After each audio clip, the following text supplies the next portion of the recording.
Hey everyone, my name is REDRUP. This is the It's Not a Phase podcast, and on this episode my guest is Jay Harris, who's an artist manager over at Monster Artists.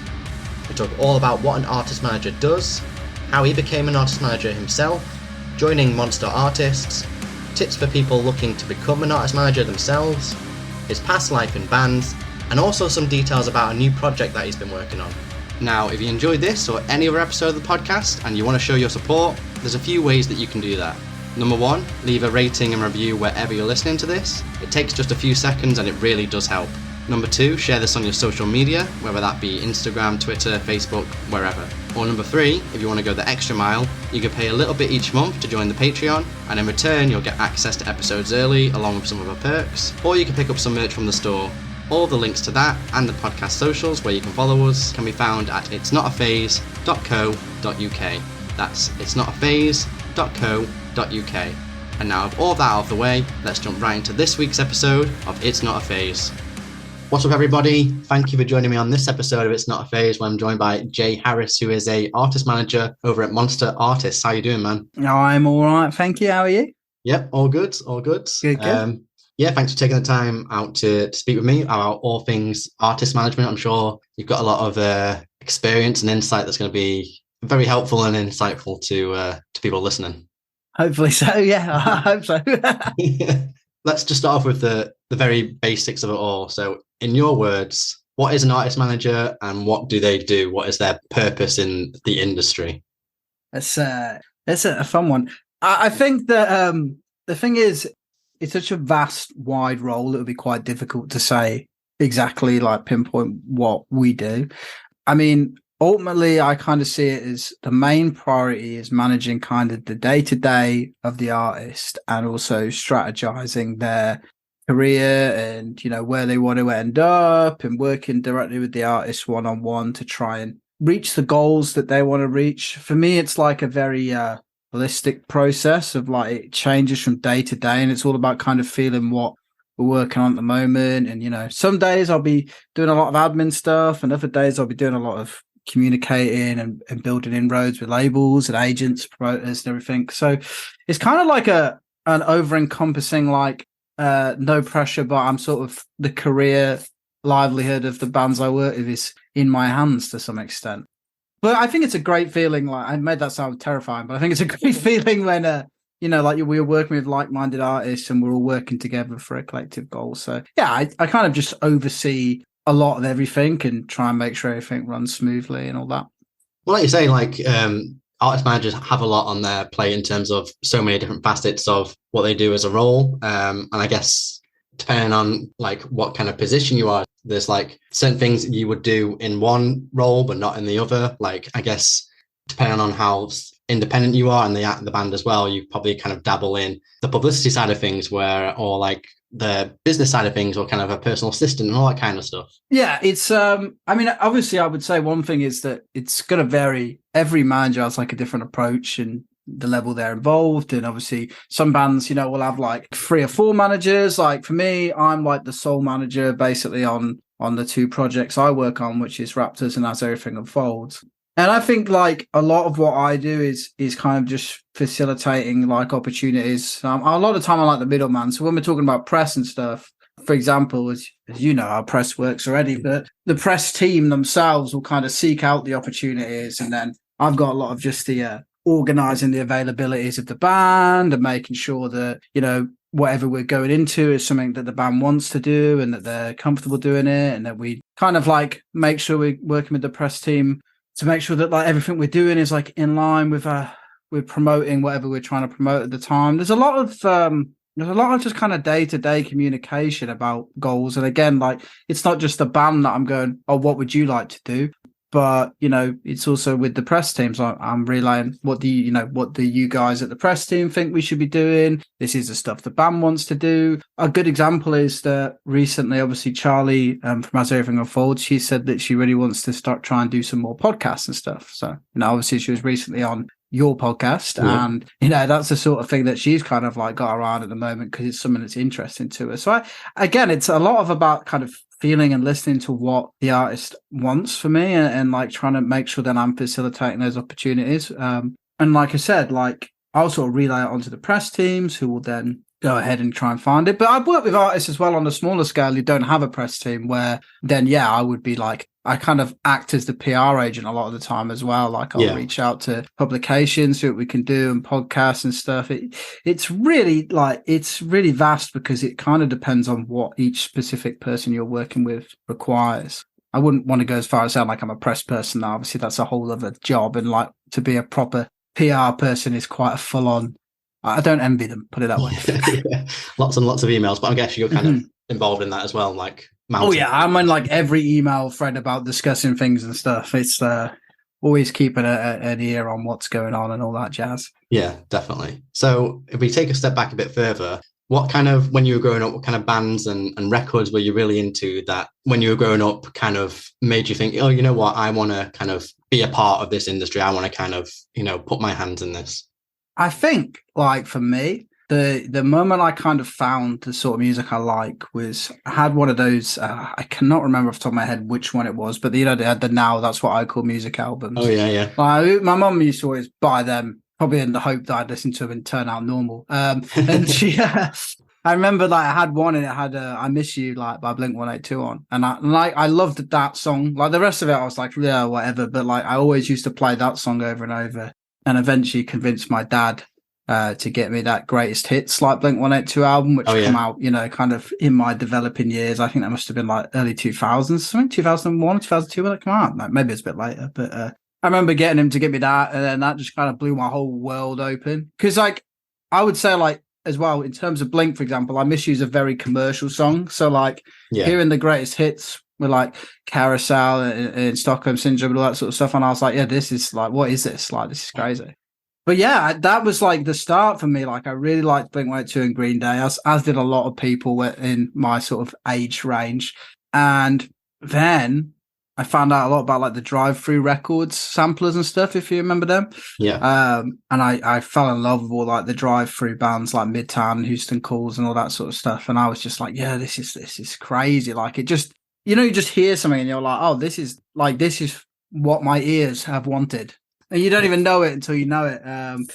Like I think from that point on, for me originally it was like I wanted to write music is how I ended up doing this job and being in bands and stuff in the past. So yeah, I just that really like made me like I really liked it, and I just started to find in my head I was like coming up with my own melodies and stuff like that. And I mean that led me to be a musician, and then in turn being a musician led me to a life of administration and emails. You know what I mean? It led me to this whole industry as a whole, and finding my place and that sort of thing. Yeah. So, I mean, you mentioned then, like, you were in bands previously, so you're in, like, Led by Lanterns and Better Than Never. Do you think being in those bands, is that kind of where you first saw and learned what an artist manager was, and then you kind of saw how that kind of operated and thought, you know what, I might be good at that? Because I think, didn't you dabble in management when you were in those bands already? Yeah. So ultimately, before Better Than Never, as with everybody's journey, like I was in a couple of like local bands, like to where I live, and we played a couple of like youth clubs and whatever locally and that sort of thing, and it was like the best thing in the world. But when I started Better Than Ever, like my goal there was that we played a couple of shows with, when we were doing like those youth club circuits, we played with like a couple of things like Yashin and stuff like that, and those bands from way back. And I remember thinking like, I was really like amazed that like, obviously these people had people come in, local people I know, they're not, the band aren't from around here, and people are coming to see them. So I remember thinking there must be some way for us to do more. So when I started Better Than Never, like my whole thing was about, okay, well, I'm going to try and do this properly. I learned a lot of mistakes from local band stuff. So I'm going to, as soon as we launch the band, we're going to try and record stuff properly and like try and play shows. Obviously, the first thing I found out was that's really fucking hard. I was like, this is not as easy as I made it out to be. I think we did end up self-recording. We would end up releasing some demos at first and stuff just to get a bit of momentum and all that. But yeah, I think that like I always, when I went into that project, I had this idea of like, well, I want to actually kind of like learn from everything as opposed to just play shows and whatever. So I was very like trying to be very attentive and observant about what other bands are doing and what we can maybe do differently and whatever. So I think that it being in Better Than Ever especially like led me to that world, because by the end of it, I started managing a few artists. I started managing Raptors and Coast to Coast around that time. And a lot of that was that I realized, well, talking to them, like, especially Coast to Coast and stuff, who are lovely guys, but aren't the most like business minded. They're very creative people. It's like, I would sort of have good chats to them about, oh, we've been trying to do this and that. And they'd be like, oh, wow, that's amazing. And, in a way, they're sort of like, it was like, oh, okay. So like, I sort of saw my place like, well, I'm quite like, I think about a lot of stuff in like a business kind of mindset. And if I was like, I can help these people by like just giving them a bit of guidance on what I think would work. I obviously like didn't really know whether it was going to be useful guidance. So I think when I especially Coast to Coast, I pretty much just like, I'll just basically manage you for free and we'll see what happens. But again, I think that helped kind of validate it, because I went into that with like a fresh mindset. I'm like, I'm the manager now. I want to try and make a good impression, do stuff well. Obviously, they ended up doing a tour with like doing Europe, UK and Europe with Can't Swim and stuff like that. So they ended up kind of like having a couple of good runs. Unfortunately, obviously, they also ended up calling it a day, because I think sometimes when things start going well, bands don't always realize that it's more and more difficult as time goes on. Doesn't necessarily get easier. But yeah, like that. Yeah. From your original question, like, yeah, being in those bands definitely kind of taught me the basics, helped me learn the right and the wrong, learn from my own mistakes. And then I was kind of in a good place to start trying to help other people, but still a learning process. Don't get me wrong. But I felt more confident at that point to go, I can apply this elsewhere. And when I started managing bands, it was around the same time my own band sort of threw in the towel anyway, just because we'd all grown apart, different goals, and grown sick of each other at the time. We're all friends again now, but Well, yeah, I guess if you're on the road all the time and spending lots of time with the same people, there's different personalities and kind of be some friction. Like, I mean, I always think when it comes to touring, like people in general are not meant to be around people 24 hours of the day with no escape from them. So like, it's definitely one of like, and having done a lot of tours in the past, it's either like a tour manager or as a performer for weeks on end. It's like you definitely really grow sick of people, and it's not even their fault. It's just that everybody's different, and you're around somebody that could be your best mate, but a week into the tour, when they keep fucking leaving like crisp packets all over the van, all over your seat or something, or leaving crumbs everywhere, you're like, this is not right. Like, It's not only that, like there's the added pressure of people get homesick, or people are really tired, because most bands don't sleep in hotels. They're sleeping in a van, crouched up next to each other. Yeah. And just those added agitations on top of being around the same people every single day. It doesn't work for everyone.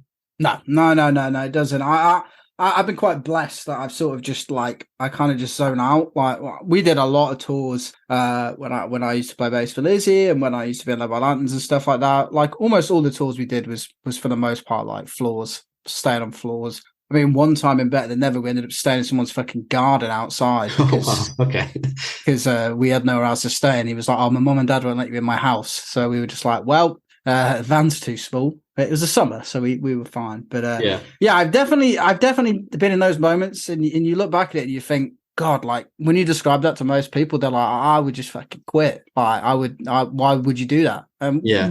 I guess a lot of it's like perspective and mentality. Like, you have to kind of be. I was trying to find like the positive of it and be like, well, I'm here, I'm on a fucking wooden floor in Berlin, but at the same time, I'm in Berlin, like, about to play to a bunch of people I've never met who know our music, sort of thing, and that sort of thing. So I think it's tough, but I guess it's all perspective. But yeah, I know loads of people that have kind of fallen to the wayside of just being like, oh, this is amazing. As soon as we actually go out on tour, they're like, this is horrible. Why? And people walk away from it all the time, and I understand it. Like, I get it, but I think you have to kind of have some level of resilience about you, or just be a bit delusional. But it's that not every musician, Yeah. Sometimes the idea of it is better than actually doing it. Some people aren't built for it. Yeah. So what made you want to then become an artist manager? What kind of were the first steps you took to begin entering that side of the industry? Yeah, I think a lot of that for me did stem from, like I said, like being in your own band and trying to manage it is great until you're trying to manage like a bunch of people that have basically been friends with you for like 10 years, because they don't really trust you because they've known you since you were like stupid and didn't know anything about it. Yeah. And then they also are your mates. So they just like, oh, let's fucking wind him up today, or let's do this and that. So I think when I started working with like Coast to Coast and all that, like I found that there was like a different level. Like there's a respect, right? And it's not like, I'm not saying like I need a respect, but it's like you work best if people respect your idea and give it a go. Mm-hmm. Likewise, I try and be the same with bands. If they've got an idea and I think I'm not sure, but it could work, like I'll try and hear it out. So I think that for me that like it just fell naturally into place because I just kind of like started helping Coast to Coast a bit, and the boys just like listened and things went well, and we just like kind of had a good like synergy about us. And I found that the difference for me was like, obviously, like I said, in your own band, it sometimes ends up with you not feeling valued. And that's not necessarily that people don't value you. It's just that it's hard to work with friends. Like I said, sometimes like when there's not really boundaries in place, and you guys are like, we used to rib each other like all the time on the road and just wind each other up. So like when you're actually trying to do a serious business, it can be taxing trying to do that whilst people are being knobheads for fun.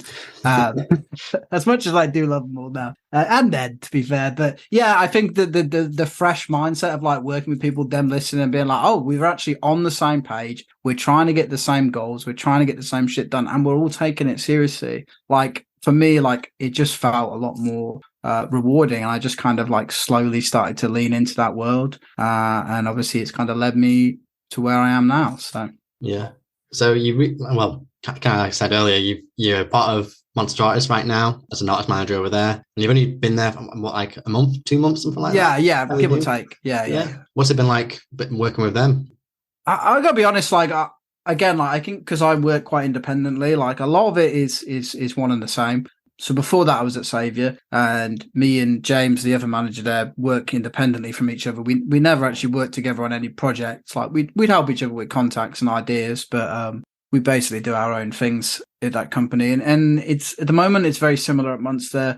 I'm basically like their sort of freelance as like their UK representative at the moment. So it could I think in the long term we're trying to make it more of a cohesive thing. But yeah, right now it's not too different. Like I basically just we'll just pitch ideas off each other. It's a little bit more challenging because of the language barrier. I'm like trying to learn German on Duolingo so I can like kind of hopefully not rely on that, just try to make them speak English. Yeah.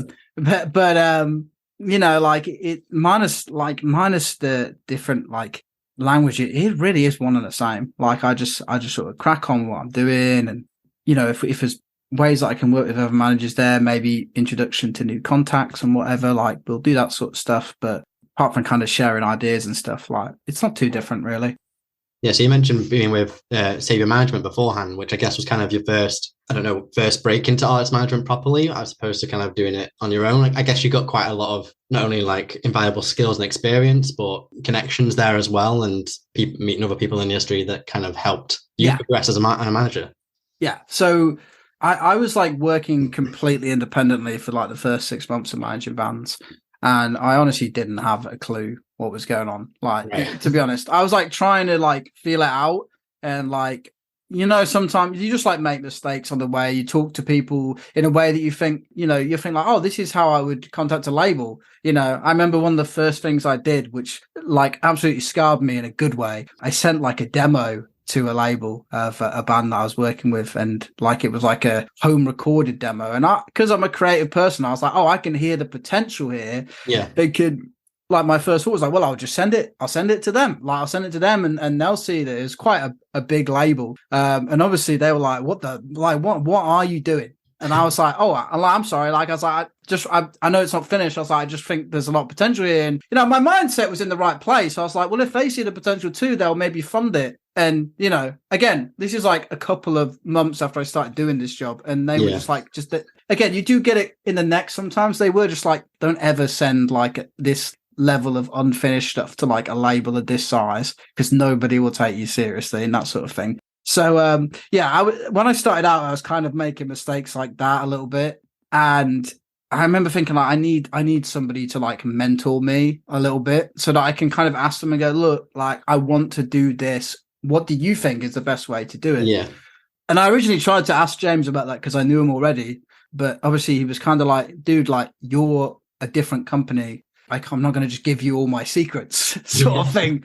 And I was like, yes, no, that does make sense. But from that, we ended up agreeing to work together. So it actually worked out quite nice. Like he was like, I want to expand a little, like I'll take you under my wing and sort of show you it. And like that was one of the most important things for me. It's like fundamentally growing. James taught me a lot about just like the etiquette, like the culture of things, like how to approach things. And the stuff that, he said to me, and I was like, God, that makes so much sense. Like with the label stuff. But like when I said to him about, I sent them this demo and they got upset. He was like, well, yeah. Like, he's like, when you have a label, he said to me straight away, he's like, you've got one chance to like impress them with this project. And if you blow it on something that's half finished because you think, I can see the potential, you're banking a lot on the other person kind of seeing it as well. So there's stuff like that. Like you just learn stuff along the way. But having James as a mentor was honestly so hugely helpful because, I really didn't understand. I look back at it now and I think I didn't understand a lot of this world. I didn't really understand like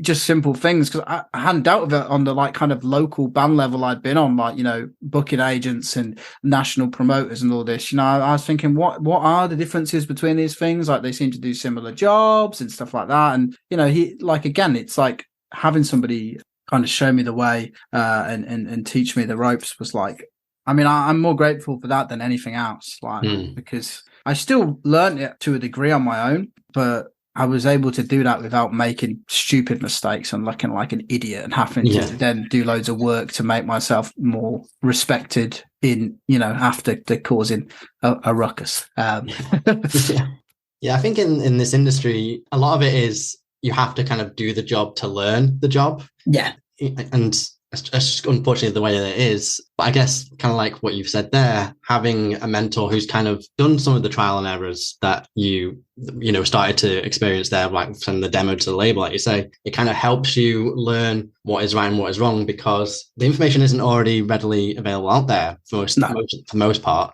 Like I say, a lot of it is trial and error. You don't learn unless you actually do it. And that's the only way you learn. I'd say in some ways it's the best way to learn. But then again, like you say, if you've sent that demo to a label and that's kind of like your one shot, it's kind of like, well, now what?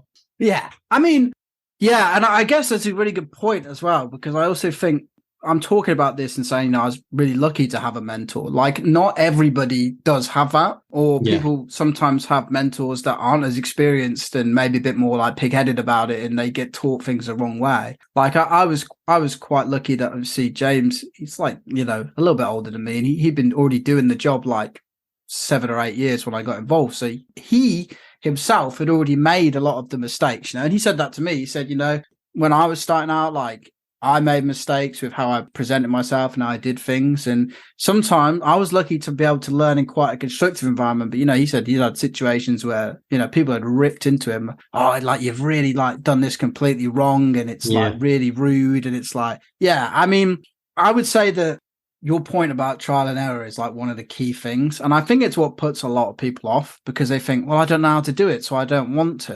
And I don't want to embarrass myself and whatever. And maybe I'm just a bit headstrong about it, but I've always been in the mentality that it's like, I know that I will make mistakes and stuff like that still, even now, obviously. But I also think it's really important if you're going in alone and trying it on your own, it's also just to listen to everyone. You don't necessarily have to be like, oh, that's fact. They might be wrong. But I still get told stuff, people will say stuff now and I might be like, I don't really see it the way that person's seeing it, but also I try and listen to what everyone's saying and try and take it on board. And I think when you're working completely for yourself and you haven't got the luxury of somebody mentoring you, the key thing is like, you still have to have kind of confidence and stuff to like do it. And you have to try and believe in yourself. But also if you get it wrong, like don't beat yourself up about it. Just look at it collectively and be like, okay, like I accidentally went about this the wrong way. And, this label's, maybe with the label thing has been like, why have you done this? Never do this. It's like some people would go, nobody's fucking telling me, and like fly off the handle or just not reply at all and stuff. And I when that happened to me, I still replied to it and went, look, I'm really sorry. Like at the end of the day, like just explained how it was. I was like, I'm still learning the ropes. I truly believe in this project that I'm trying to pitch to you. And, I've obviously gone about it sort of backwards. I saw the same label guys at a show a few months after it happened, and I just went up to them again and just said, like, oh, I'm really sorry about that. And they were fine, Yeah. They were kind of like, oh no, it's fine. Like, like he said, like, maybe I was a bit harsh because I just, you're dealing with people that deal with this every day. So it's sometimes like when someone's been doing this job like 20 years, like a label rep A&R, and they get a stupid email, I imagine it must be hard to not go, fucking hell, like, what, Yeah. But yeah, I mean, I think you can still, you don't need a mentor. It definitely helps. And if you can find one, that's great. But obviously everybody's busy nowadays, and it can be really hard to like get in a place and not be treated like a mug as well, and just basically doing all the work for someone else as like an intern, which, I've heard of horror stories of my friends who have done internships at places and just been dumped with endless workload and not, very low pay or no pay or whatever. But I mean, I think you can still do it on your own, but you got to be your own mentor really, and be critical of yourself, but not in a way that's going to destroy your soul. Yeah, and don't be afraid to make mistakes. Provided everybody does it. Everybody does it across every tier. No matter the size of the manager, even big management companies will make mistakes from time to time. You'll miss stuff, you'll fuck stuff up, you'll send the email to the wrong person, whatever. Like it happens on a daily basis, and like people just kind of like, we all know, like we're all, to an extent, everybody's quite, especially in management, but across all areas really, like everyone is quite overworked as well and stuff, which obviously leads to people missing things and just being knackered. And it's a lot of the time it can be a very 24/7 job as well. So it's not always the most straightforward thing, but I do think a lot of people are understanding as well and stuff. So you too, like everybody has to, even personally, you have to be understanding of yourself, and not shit on yourself just for like making a slight balls up in places or whatever. Yeah. Like say, don't be hard on yourself, especially if you're going independent and you're learning on the job, aren't you? Say, if you make a mistake, fair enough, but as long as you learn from the mistake, then it's not a wasted experience, is it? No, exactly. Yeah. So you said earlier, the bands you're working with at the moment are Raptors and As Everything Unfolds. Mm-hmm. These are two bands that are, getting quite a lot of notable success in recent years. How does it feel for you, being, a part of those bands' journeys going into these kind of, like you say, successes in recent years? It's, on one hand, it's like an amazing feeling. Not really like a vindication, but it validates that you are doing something right. On the other hand, I will say that like a lot of the time, I don't know if it's just, I think a lot of people suffer for this, but I know for me, it's like I suffer a lot of like a sort of imposter syndrome about it as well. And I very much struggle to big myself up for things that I've achieved, if you know what I mean. Like other people will say stuff to me like, wow, that's amazing. And I'll be like, yeah, I guess. And I've always been like that, and I don't recommend it. I would say that if you can like treat yourself, and reward yourself for doing a good job, like it's definitely much more motivating. Something I've been trying to do over the past few years, because I used to get in a real bad habit of just, I would do everything I wanted, but I'm like, yeah, but I still got more. I could still do better in this. And a couple of years ago, I really burnt out on it just after taking on AEU and like the start of them doing well, kind of like mid-pandemic. I just really burnt myself out, and it was all because I was not giving myself some credit. So yeah, like I've recently tried to kind of be like, yeah, you know what? As long as everyone's happy and things are going the way and it's keeping everybody happy, then I should in myself be happy. And that doesn't mean like, oh, well then it's all good enough and I don't have to do anything. Obviously I'm, still working and always busy, but I try and make sure I'm trying to find a time to pat myself on the back. And it's the same with bands. Bands do it too. They always want to do the next best thing. They always want to be doing like a little bit more and a little bit better. And I completely understand it. But so I'll say it to AEU and Raptors and stuff, like, we definitely want to achieve these things that we're talking about, but also like never overlook what you've got on the table right now and, what you're doing and stuff like that. And it's kind of indicative of the industry. Like I just notice a lot of people, it's so competitive, I guess, that people kind of like, they get in the wrong mindset a lot, and it shouldn't be competitive, but I guess people see it that way because there's not a lot of opportunities really for the sheer amount of bands, managers, agents, and everyone else in between who's working on everything. So yeah, I feel like I answered that question, but I also forgot what the question you asked me was, to be honest. I'm just saying, like, it must be good to have known that you are a part of that band's journey to achieving the successes that they've got. Like, think about the plethora of bands that are out there that sometimes don't even get to record an EP. Never mind if we look at AU, 2 full-length albums, playing Download Festival and all that kind of stuff. Yeah, I mean, that's it. Yeah, that's exactly it. Like, it's and again, it's the same stuff I'll talk to the bands about and stuff as well. But it's like really, really important to try and see the positives in that. Yeah, like looking back at it now, like you said, like saying like Coast to Coast, it's like we did that Can't Swim tour. And I remember thinking, wow, like, I've actually secured a tour. And it's like when we're talking about touring now, it's like AU this year alone, Enter Shikari in March, and Pericon Festivals in April, Callahan right now, they're out in Germany doing, and then at the end of the year, we've obviously got Electric Callboy as well, which has just been announced recently. So it's obviously like when you look at it like that, you think like this is like I'm doing it right, Yeah. I really would struggle to say something like, "Oh yeah, I'm fucking amazing," but I like to at least say to myself, "I'm doing a good job. I'm doing a good job because things are going all right, and we're doing all the good bits." But I think it's really important for everyone as well. One thing I like about As Everything Unfolds and our team, and same with Raptors as well, is that we always try and big each other up as well, because it can be really hard if you're just bigging yourself up, especially if you're not really a big-headed sort of person like to do it. So I find it helps a lot as well. Like Liam, their booking agent, who books a lot of the shows, like we'll kind of congratulate each other on things, and I think that helps a lot as well and stuff like that. Just being like, yeah, you've done a good job there, mate. And it's it's a nice formal sort of pat on the back situation, but I like that. Like, I think it's just as much about the working with a good team who all congratulate each other as it is just congratulating yourself as well. Like, that's a big thing. And even if your team is just you and a manager, or just you and a mate who's trying to manage you, like it was when I started out with Coast to Coast, like one of the key things I think that always helped us both achieve what we were trying to achieve is that we'd always have a good laugh and we'd always do everything together. And, it doesn't mean it's always like smiles and rainbows and stuff, because, you get tough times, but even if it's tough, like trying to understand you're in that together and you're working it out and whatever. So, yeah. Yeah, I guess that kind of goes back to what you're saying before. Like, you're all, even though you're doing different parts, you're all going for the same goal. You're all trying to achieve the same thing. So it's important to acknowledge when someone's done their part in taking those steps forward.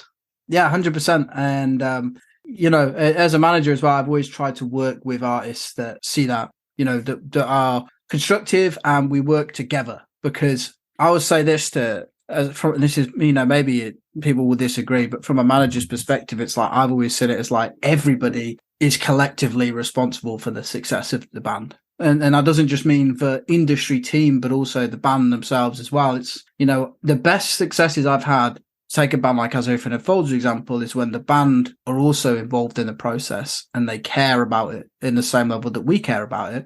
We all collectively care about it. It's much better having like 5 band members, a manager, an agent, and the label and stuff. It's much better having 10 people working towards the same collective goal than say just going, oh, well, the label and the management will sort it out. We'll just chill, back out and do whatever we want. You do get bands like that, obviously. And I think a lot of the time that's where bands who are coming up kind of fall down as well, because they don't take pride in their own, like, pride's not the right word, but it's just like, it's still, it's still a business, It's hard to see that when you're a creative sometimes, but a band is a business. You're selling a product. Each song is a product, and the band is a brand that is distributing this product. So you still have to have that involvement, even if it's just, we see it a lot nowadays with like TikTok and Reels and stuff like that. It's like things change all the time and stuff, but that's where the band, where you work best, having bands promote stuff and stuff like that. Like, they're the ones that are actually the salesman for this product they're selling. Like, no one's going to like really listen to me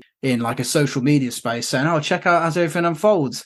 Obviously, if the bands say it on Instagram or whatever, people are much more likely to listen to it direct from the source and stuff like that. So you see that a lot.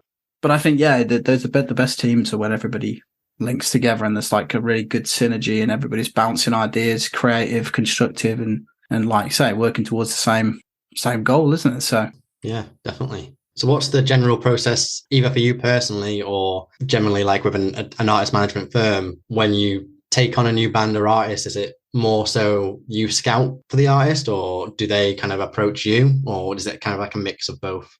I find with that sort of thing, everybody has a different approach. And some managers will take on like a few artists. I've always been very selective because I prefer to put my energy into like a handful of things that I really can put a lot of passion behind. Some people can do that with like 5 or 6 bands and they still are passionate, but I would just burn out and explode probably. But in terms of like new artists, I mean, I haven't really taken one on for a while.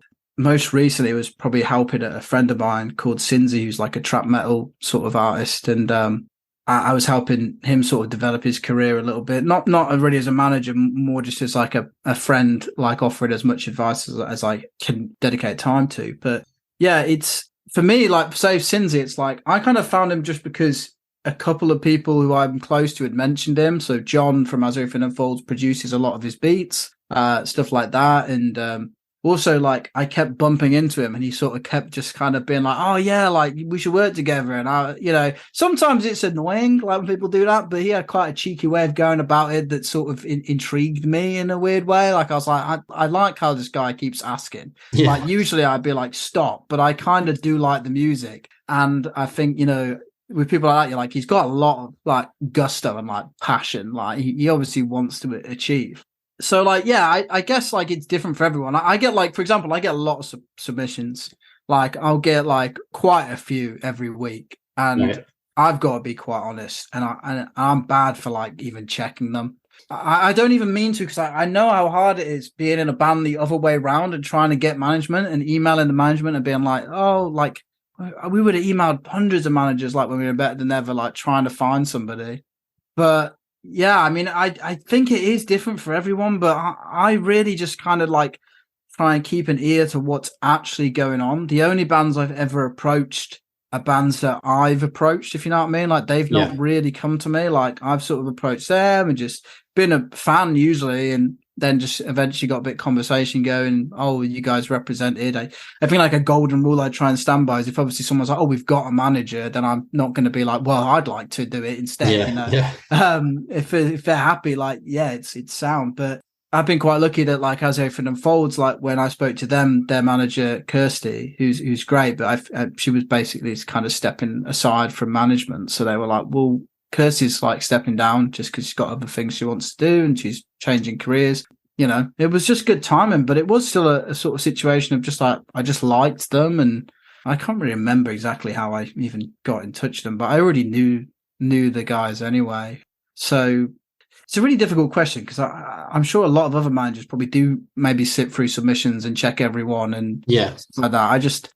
I have a very sort of ADHD orientated mindset of like whatever's just kind of thrown at me. Like if it's thrown at me at a time when I'm busy, I'm like, I can't, like, I'll just put that I'll tuck that away in the submissions inbox and then I'll probably open it once in a blue moon and then be like, oh, there's 400 submissions in here. So let's close that again.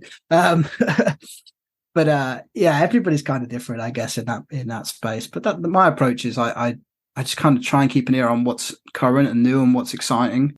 Trust a bunch of my industry mates who maybe are going, oh, I found this band that's really cool, because you get a lot of that. But yeah, I personally just try and really only work on stuff that I feel really passionately about. And I've not really been working with Cincy much at the moment, but for example, he can testify that it probably would have took a few months of back and forth before we actually started doing any little bits together, because I was still like, I'm feeling like good about it, man, but I want to kind of make sure this is the right thing, and I want to make sure that I can actually be helpful to someone's career and kind of get a feel for them as a person first as well. Because if you're trying to jump straight into a band and then a few weeks later you're like, oh, these guys aren't really my sort of people and we're not really getting along, then again, it's more messy, isn't it, really, than just working that out before you start working with someone.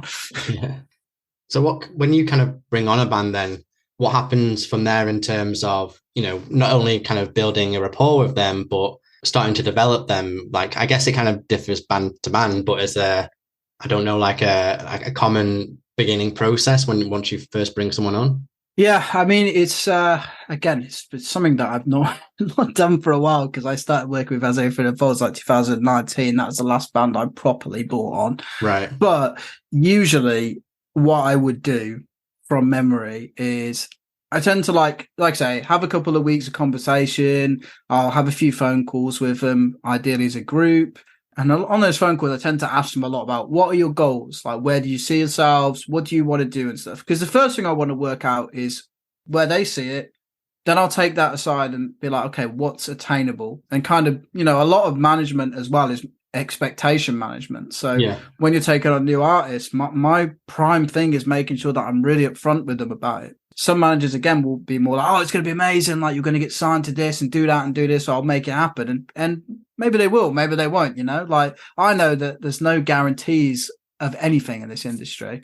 So I'll often kind of break down what their goals are, and I'll be like, this is what I see as possible here and there, and then have another call with them about it and say, look, I've had a look at what you guys want. This is what I think we can do together if we work together. And then obviously that's a really good indicator for me, because if the band's like, no, like, this isn't what we wanted. Like, we want to be signed to Warner and go on tour in stadiums next year. Obviously, it's like, if I know that's just probably unviable unless luck is involved, like, I'd sort of be like, well, this is not a project that I can help you with, sort of thing. But, I'll try and have a lot of back and forth and onboard them in a way that I'm like making sure that what their goals are is something that I think I can help with. Yeah. And then I guess when they actually come on board, a lot of the process then is getting up to speed of everything that's going on. Obviously, there's always a bit of a mismatch of like transfer and responsibility over, especially with bands that have like managed themselves and done shows and stuff themselves. Like, obviously, you've got to kind of, okay, what shows have you got? What contacts have you had? Like, who have you spoke to about like press, labels, whatever. So I got to kind of learn everything at where they're at to know if there's any stuff as well worth pursuing, because bands will just throw stuff at you like, oh, well, we had Sony come to a show once, and if I didn't ask that, I wouldn't know that. So then I would, so that sort of thing. So I think I try and get completely up to speed with what the band has done internally, or if it's another manager, I'll try and get as much information off that manager who's like transferring over. Usually, like I said, I've only ever done that with like AEU, where the management's like leaving management altogether. So it was a very easy process and very supportive of each other. But yeah, I like to try and just get everything up to speed, and then once the momentum's going and we find a workflow that works for us, it all becomes kind of second nature. I use a work app, like a work group app called Slack, which a lot of people are probably aware of. It's really good for that sort of stuff, because I try and keep day-to-day communication going with the artists through that. We have different channels for different things. I've always tried to pride myself a lot on being able to be like contactable when I'm needed. I'll still try and work within set hours, but obviously if something urgent happens, I'll be like, message me, whatever. But yeah, I try and keep like a one-to-one thing going at all times, like a rolling relationship, so that I always kind of know where we're at, and can nip stuff in the bud early. Like, if people are like, oh, we want to do this, or they're unhappy about something, it's like, if they feel like the band feels like they can talk to you and stuff, like, then you can kind of constantly evolve the relationship and make sure, plans change all the time and stuff. So there's a degree of like onboarding and stuff, but at the end of the day, whatever I discussed with AEU like 4 years ago is probably completely irrelevant to what we're doing now, obviously. Yeah, definitely. So I know, away from artist management, you also kind of dabble in other sides of the industry. I know you do like you've got experience within tour management and, as a promoter rep as well for shows. What made you kind of get involved with them? Are they kind of like hobbies on the side, would you say, or what would you say about them? It's interesting, really. I guess when it comes to driving and tour management, which I've done a lot less of in recent years, but had done quite a bit of it at first. Initially, that was because when I started managing bands, obviously the cash flow and stuff, like earning money from it, is very challenging. There's different ways people go about it and stuff. Where managers are working with developing artists. I've tried a few different things, but either way, you don't really make a lot unless you're like, taking a piss with a small band. So I got into like driving and tour managing stuff because it was like, oh, okay, so I could work as a manager most days of the week. And then I used to drive a lot for a company called Vans Bands. So I'd driven like the Whalers and stuff like that, which is like, you get paid like a decent wage just to go and do a couple of festivals at the weekend and stuff. A lot of what I've got into those, so like right now I'm working as a promoter's rep. I work mainly for New View Promotions, which is like a sort of new startup national promoter, mainly based in Oxford, which is where I live, which is why it's useful. But we do shows outside. But, I got into that, for example, because it just helps me pay my bills. Because even with a band like AEU, I will say this to anybody who's like an aspiring manager, like it takes a long time before you're making like a if you worked a normal office job, it takes a long time to get to that wage. Like you don't make a lot of money, and it can be challenging because like obviously you want to devote all your time to it. But yeah, I try and do jobs like that more for flexibility. But I enjoy them. I enjoy repping shows and stuff. It's really fun. Like it's a bit of a change of pace. I get to go to a gig basically and just make sure the artist is happy. That's pretty much my job. And it's like kind of what I do anyway, but like in a different setting. But I kind of do that mostly just because it means that I can pay my phone bill and rent and stuff like that. So yeah, that's for me. It's like it's a additional income, but it's also like I'm working in the industry, in a different part of the industry that I know and love, and I've got flexibility because I'll just take on, it's freelance, so I just take on. I'm going to do. Jake will go, I've got 10 shows for you this month. I'll go, I can do 8 of them. I can't maybe do all of them because, for example, one of the ones you wanted me to do is during Slam Dunk, and it's like I've got to be at Slam Dunk really to network and kind of show my face and whatever. But yeah, I got into them because it's kind of flexible work and it's in the industry I know, and it's not necessarily easy work, but if you understand it, then it's kind of second nature. So I wouldn't say it was easy. It's not always easy repping a show, but it's I feel confident doing it. Yeah. I guess dabbling in those different things. I mean, we kind of mentioned it earlier. Some managers dabble in like the publicity side of things and whatever. I guess it's good to have a perspective on different aspects of the industry because you can then turn that into what you know about being an artist manager and take it from there.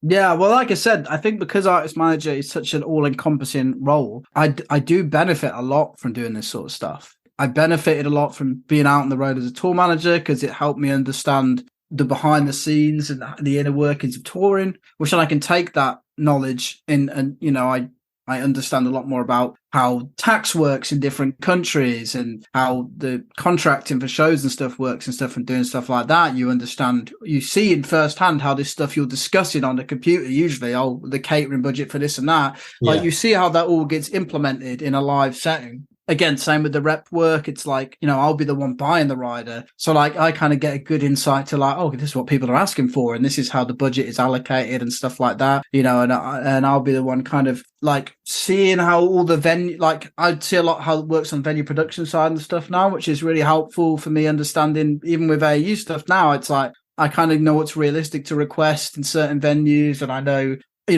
obviously, as a rep, sometimes you get stuff that's just like impossible for the size of the venue. And again, it's a lot of learning about people's expectations and mindset and stuff. And yeah, like you said, I know a lot of managers that dabble in press or have their own labels maybe, or work out labels as, A&Rs or whatever. I know managers that work in like merchandise, retailing and stuff like that for things. I've dabbled in a lot of those things like merch vending and stuff as well. I've done a lot of. So, I kind of get like, I get why people do it because, like I said, it is flexible, it pays, but also it's helpful. Yeah. Like it helps you learn, it helps you be better. You get like, for example, being a merch vendor, which is what my partner Danny does, who now has taken over like my tour management business that I set up. Like, it's really interesting because I can communicate with her directly and I get to see like how things sell, but also like I haven't done it myself, but also being able to talk to her about it. It's like, you kind of learn like, okay, like these sort of designs are selling these. And it's like, again, for me, it's all very interesting. And I love the numbers and like the breakdowns and like trying to kind of pull it apart and go, oh, like, yeah, we're selling a lot more of this design. So, then I can relay that onto the bands as well and be oh, this sells really well. And, if I'm working for another band selling merch, I can be like, oh, this band had, bucket hats and they were absolutely flying off the shelves. Yeah. Like maybe that's something we should look at. I mean, bucket hats is not a good example because nobody wants them. But but you know what I mean? You see stuff that's kind of like it helps you develop things in other areas. So yeah, it definitely has its traits along just being a secondary income. Like you definitely can learn a little bit extra and carry that over to this job. And it's kind of universal between any industry job, whatever you do. If you try and dabble in other areas, I'd say it's always good because being a tour manager and having been a show rep, it's like those are the two roles that usually clash. But like I've done both of them. So I kind of like have a bit more sympathy as well for like a tour manager that's like a bit frustrated with, say, something hasn't gone right at the show that's out of everyone's control. Like, we had a show just the other day and one of the stage monitors wasn't working and stuff. And it's like, you kind of understand how to deal with this person's like a bit upset about this. Let's try and find the resolution, as opposed to just being like, oh God, I don't know. I've never, you know what I mean?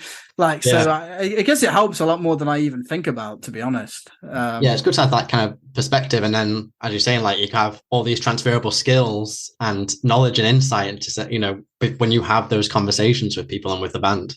100%. Yeah.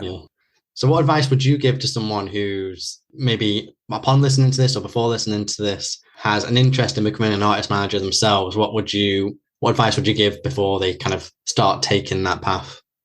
The sarcastic side of me wants to just say don't, but in reality, I think that if you need to make sure that you're really kind of like, you don't have to necessarily know straight away, but I'd say, like, you know, my advice would be take a kind of soft approach, maybe work with somebody that you know or somebody that you believe in, and you know, like I said, that shares your realistic expectation of what you could achieve. That's something that I had the benefit of with the smaller artists I started with, is that the bar was kind of set pretty low. So like it made it easier. It wasn't like I would have hated to have gone on with like a bigger band that had expectations that I maybe couldn't see. So make sure like whoever you're working with is somebody that, you know, you work well with and whatever.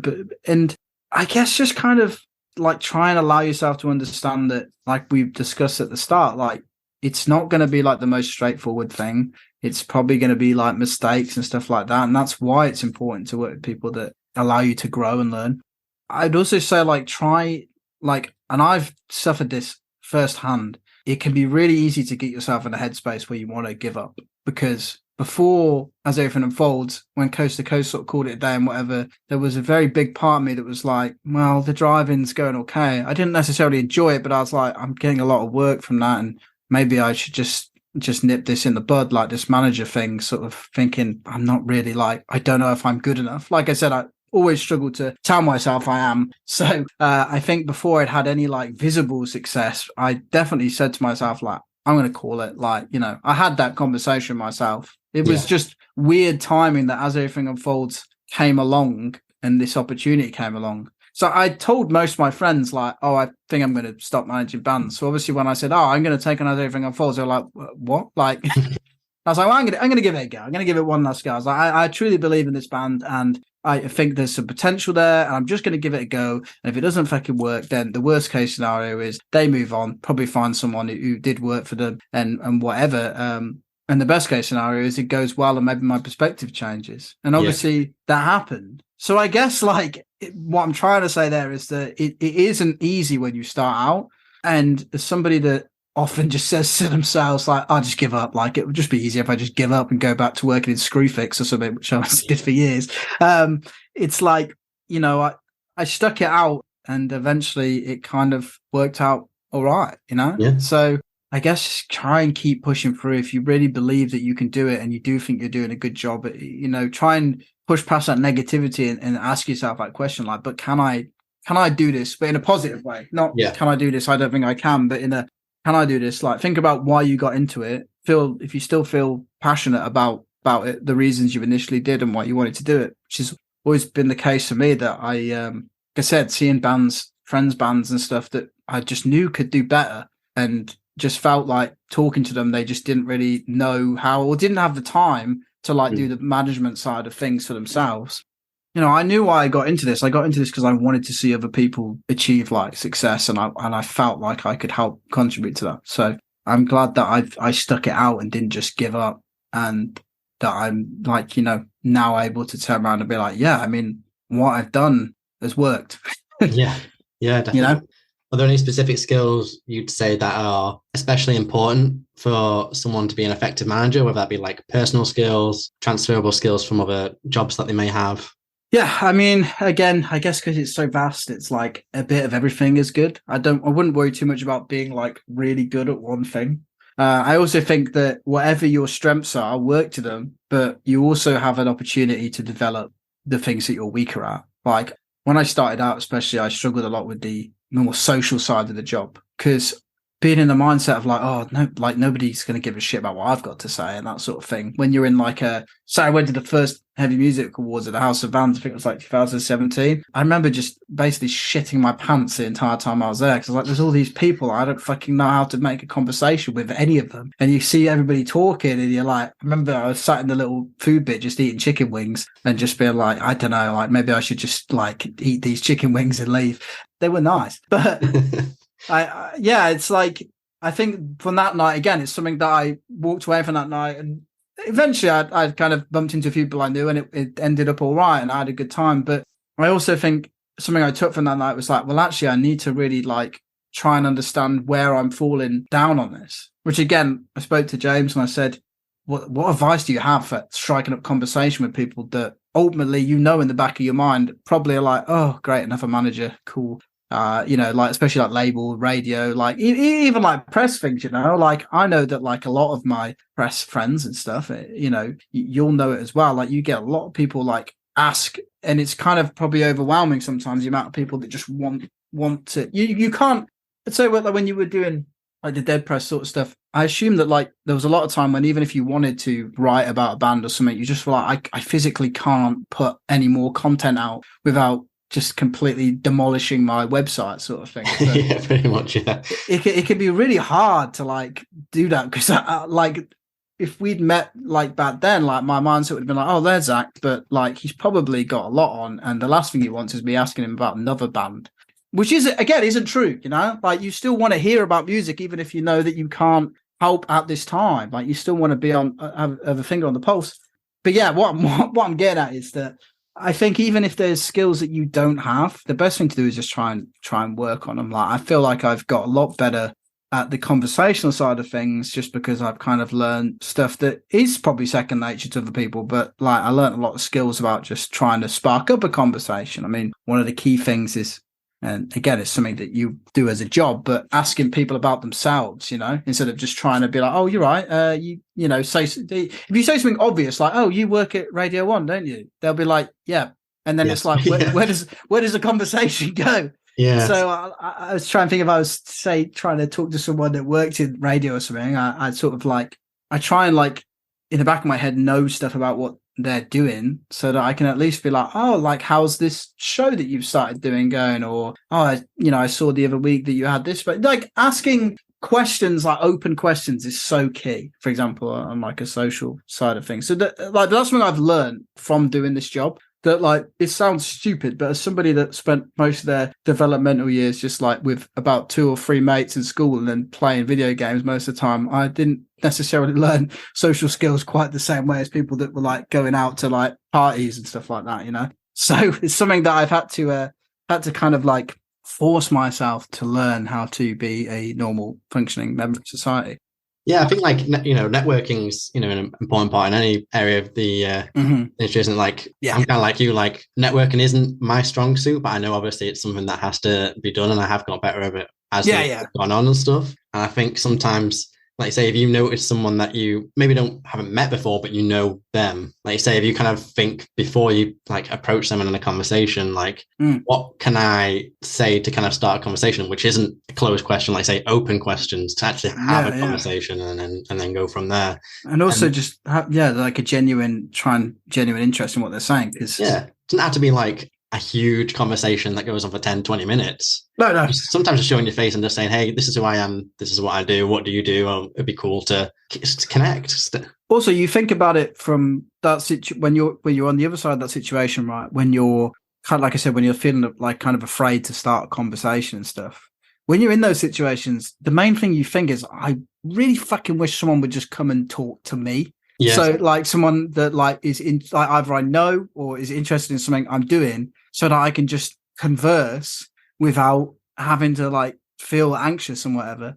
So like you got to think a lot of people are kind of the same. Like there's people who will be stood in those events, like, and you may be thinking like, oh, this person's like, oh God, like, I don't know. But like, if you actually talk to them, they're probably thinking like, fuck me, thank God, like someone's talking to me. I feel like, this is what I feel. I'm like, thank God, like, I don't just look, I'm not just sat here eating chicken wings in the House of Vans restaurant anymore. Like I'm actually talking to someone. And then like you kind of meet more people through that and stuff. And it can be hard sometimes, but obviously like I think everybody, to a degree, I always feel like whether they've mastered the art of socializing or not, like everybody to a degree is like just grateful for the company at those sort of networking things and stuff. But yeah, in terms of what you asked, I don't think there's any particular skill set that like you need. I think that like there's 3 key areas that are good to have, which is it's good to have kind of organizational and administration skills, which is something that traditionally I've not been very good at as somebody that's like just very neurodivergent in the way that I think. Like I don't really I'm not the most organized. My brain's always moving at 1,000,000 miles an hour, but I've had to learn to be more organized, otherwise I would be terrible at this job. Then obviously like kind of creative thinking and stuff I think is really important, like not just looking at everything from like business, but also kind of trying to understand why. And also like if you're kind of creative minded, you can really use it to your strength because it can help you come up with all sorts of things like social media strategy, like advertising plans, like even just like the visual aesthetics of like campaigns and stuff like that. I know me and Charlie from AAU work quite closely on like, oh, let's try this. And obviously every campaign's had sort of a set theme because it helps like create this image around the band. So like when you see the purple, like you're like, oh, this as everything unfolds probably. And not saying they've come up with the color purple, obviously not, but it suits their campaign at this time. So like, it's like the current thing that helps. It's like a good identifier straight away. You see it on social media, you know what you're seeing. So like, yeah, that's something that is a creative strength. And that's probably my main area where I've just developed through being a musician and stuff. And then, yeah, obviously like the social networking side of it is important. But as somebody that was terrible at talking and very anxious in social situations, like if you really stick at it and, you know, sometimes it's good to maybe talk to like somebody that might be able to help, like a professional if you're really struggling with it. But you can learn. You can usually learn how to socialize. I think I've successfully convinced people that I'm a social person. Yeah, become a social butterfly out of you. And what would you say? Well, sorry, when would you say a band or an artist is kind of at a position when they're ready to bring on a manager to kind of take them to the next level? That's a really interesting question because it's quite a contentious sort of topic. Like a lot of people you'll see say like, oh, you don't need a manager until you do, sort of thing. Which is, I think it's different for everything, right? I've been working more recently on like a new musical project I'm doing. And obviously right now I can easily manage the project, obviously. And I'm qualified to do that. But also like I've said to them, like, I don't really want to do this forever. So like there'd be a point when I'd like to get someone else in so that I can just focus fully creatively on it, right? And it's the same with every band, I guess. Like I always see it's like, you kind of need to think about, can I do this? Do I have the time, energy, like mental capacity to like contribute into this the way that I need to? Do I have that room in my head to be able to manage this project? Like, obviously, I feel like every band at a starting level should really. You kind of need to, like, otherwise you're just going to get, you know, you can put yourself in situations where you've got people involved that aren't really in it for the same reason you are. Maybe very good at presenting that they are, but aren't always, you know, you see that. I think there's like the only reason I would say like a new band to take on a manager like early on would be if the manager was like, had some good credentials, like they'd done some success and they were just like, I'm really interested. I really love what you're doing and I want to be involved. And, you know, they know full well they're not going to make any money from it, whatever. I would say that. I mean, there's a whole world out there though. Like some bands do want a manager early on, and then you have like the kind of retainer system, if you will, which is very widely kind of debated. When I started out, I had a few bands on a retainer, and the reason I stopped doing that personally was because I didn't feel like I could.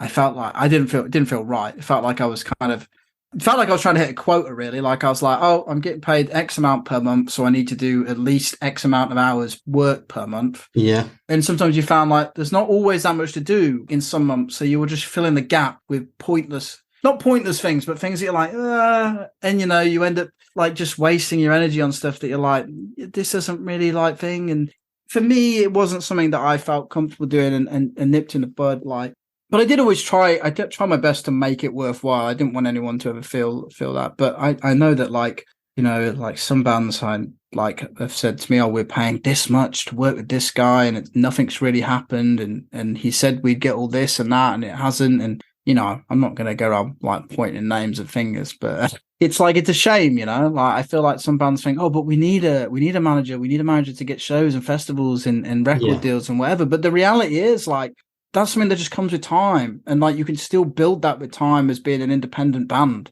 There's so many independent bands that if you just take that time to manage yourselves and kind of creatively manage your projects and try and just always pay attention to what you're doing, you can do it. Like, I don't want to put anyone out of the job, but like at the end of the day, like these opportunities like come from the band like doing well.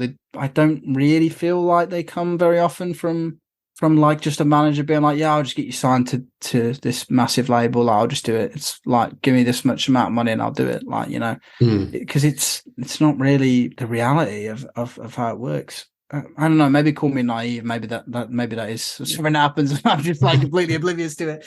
But yeah, I don't know. I feel like to answer your question, like I feel like a band should really just be like, if they get to a point where the workload is too much for them to physically manage, that's the point when you need someone to step in and go, I'm going to manage this project.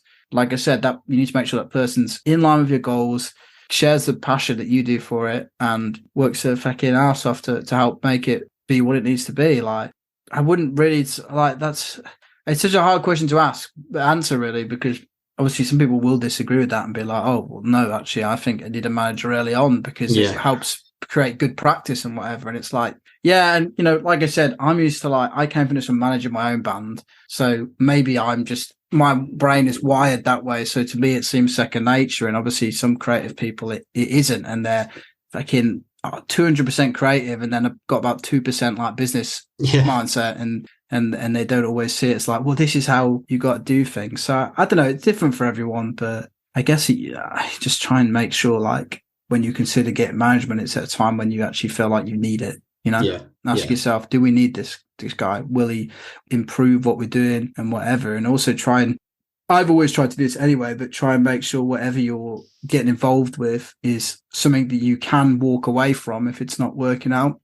Yeah. I've always tried to make sure that I'm just like working in a mentality that if they need to leave, if they need to step away, like if the band are like, this isn't working, they can just leave, because I don't think it's much use if the band aren't having a good time and they're not working well with me. It's not useful for anyone. So again, I've just heard a couple of horror stories about bands signing on to deals for like 2 or 3 years and then being like, this manager is terrible. Why did we do this? And being stuck, we're stuck with that person who's just siphoning money out of them, basically. So I don't know. I mean, just be careful and make sure it's the right time to do it, I guess.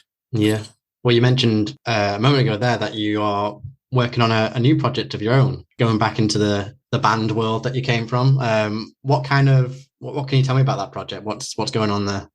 So basically, like my partner Danny, like my girlfriend, she's loved music forever, and she used to do like local band stuff, same place that I come from, and obviously it didn't really work out. And I think like she'd decided to the fact that was it. Okay, I'm done with music now, whatever. And then more recently, like she was working in care, which is such an important job, but it also is not for everyone. Like it can be quite, she kind of didn't want to be stuck doing that forever. So I kind of helped introduce her to like, well, you can do some, like I said, there's all sorts of jobs in this industry, merchandise, tour management and stuff.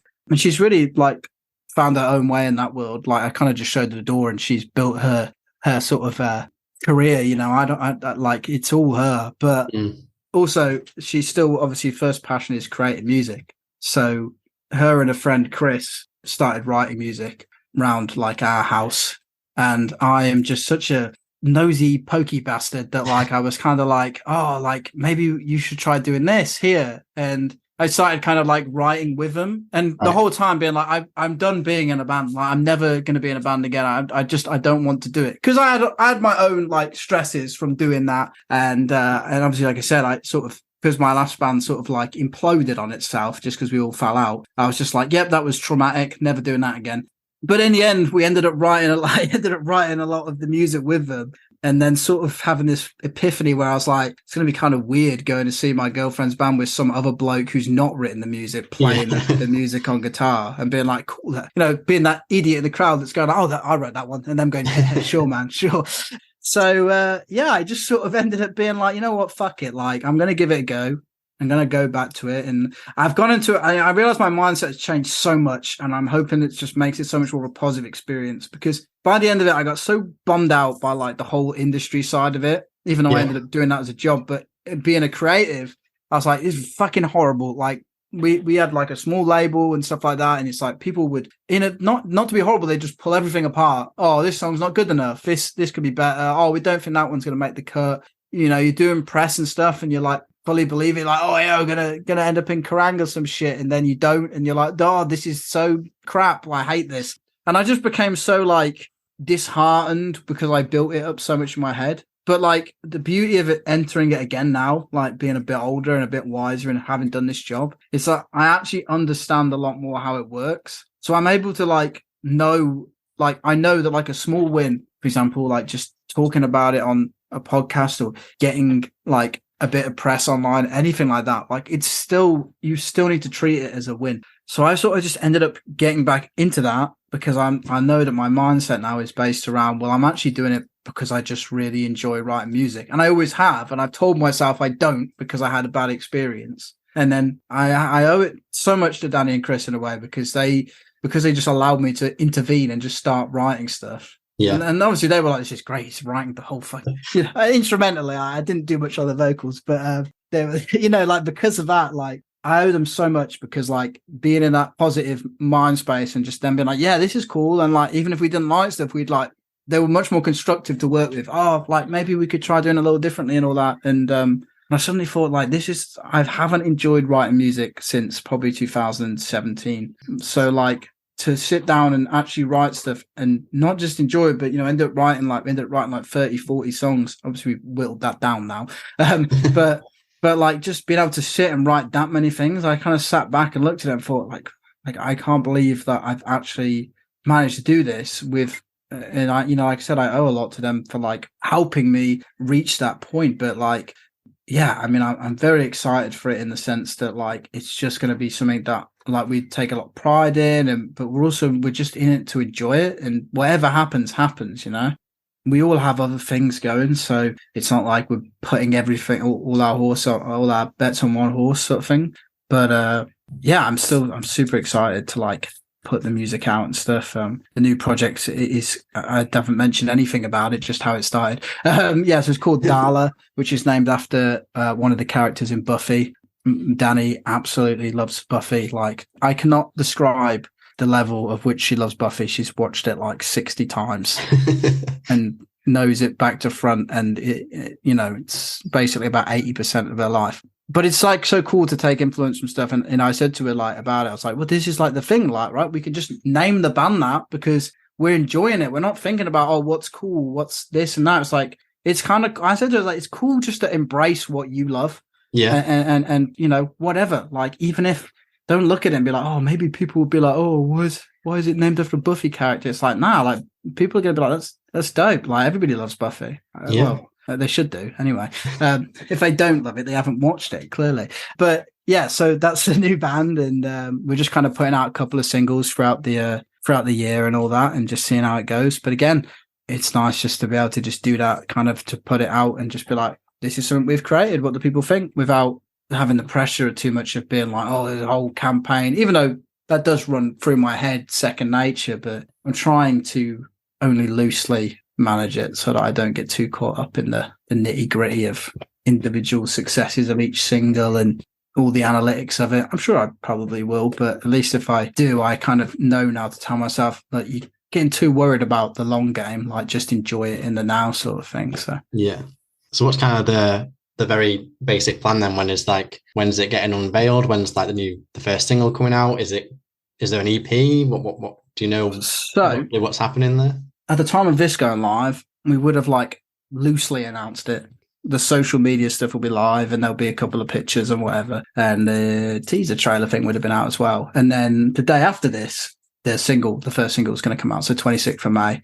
And that's kind of going to be the launch. We got a video that we did with Ollie Duncanson, who's a really talented videographer, and he's smashed it. And yeah, like we're going to put that out, and then we're just kind of like trickling out singles throughout the year, as everybody sort of knows nowadays. That's how a lot of especially early releases work, because it's much more favorable to playlisting and like, you know, radio pitches and whatever.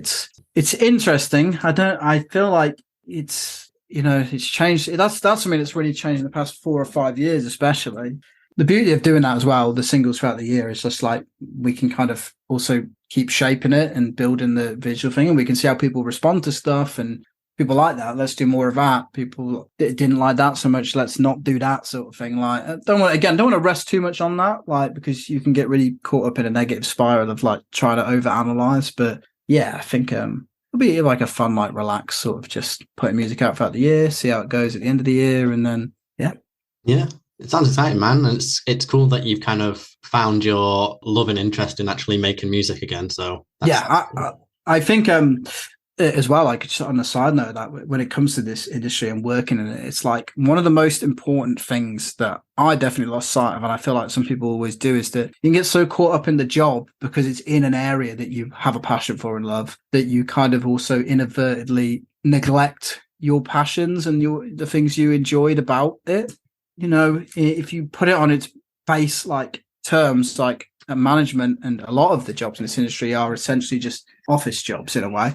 And that's why it's really important to stay in touch with like the parts of the industry you do like as well. That's something that I've neglected, but finding I love doing stuff creatively. It's like a release that has been like really, really great, like to kind of re-find and rekindle that sort of passion that, again, it's kind of like a full circle thing, right? Because I ended up here from writing music, and then it's kind of come back around to like, well, I'm now doing what I want to do, but also I'm found a way to do it and also still do stuff creatively, and found a good balance of like everything. It's taken me a good few years, but it's nice it's nice to get there and be like, I've worked it out. I probably haven't, but you know, it's nice to pretend in my head that I've worked it all out now. Baby steps. Yeah. So, I mean, other than this new project, Darlah, you know, as an artist manager, what's kind of planned for 2023 for you, for the bands that you look after, that you can, you know, obviously talk about? Yeah, I mean, to be honest, there's obviously stuff that like I can't talk about right now, but will all become apparent over the next few weeks and months. But yeah, the job's kind of like never ending in a way, so in a fun way. But there's a lot of just planning our strategies for this year and next year is what we're doing right now, working out kind of the future of certain elements of each band in terms of, you know, new music and everything. Like we're both bands, we're sort of now having that discussions in places as everything unfolds. Second album's obviously just come out, so it's like now time to really start thinking about where do we go from there. And Raptors are, you know, we want to try and get some new music out this year, ideally, just because their album came out last year, so it just kind of keeps everything flowing and keeps the content coming. Again, social media age, like content is king, as they say. But yeah, like it is a lot of the job is just constantly like strategizing things, working out what comes next, working out areas that we can improve and stuff, and just, you know, it's ever changing. So it would be extremely difficult for me to be like, we're going to do this and it will happen, because like in a week's time, whatever I told you has probably changed, and at least 20% of it has changed from like the original plan. But yeah, I mean, it is a thing. And obviously with both bands as well, a key thing at the moment is touring, which is one of the nicest things since the pandemic is like, seems to be, touch wood, officially over now.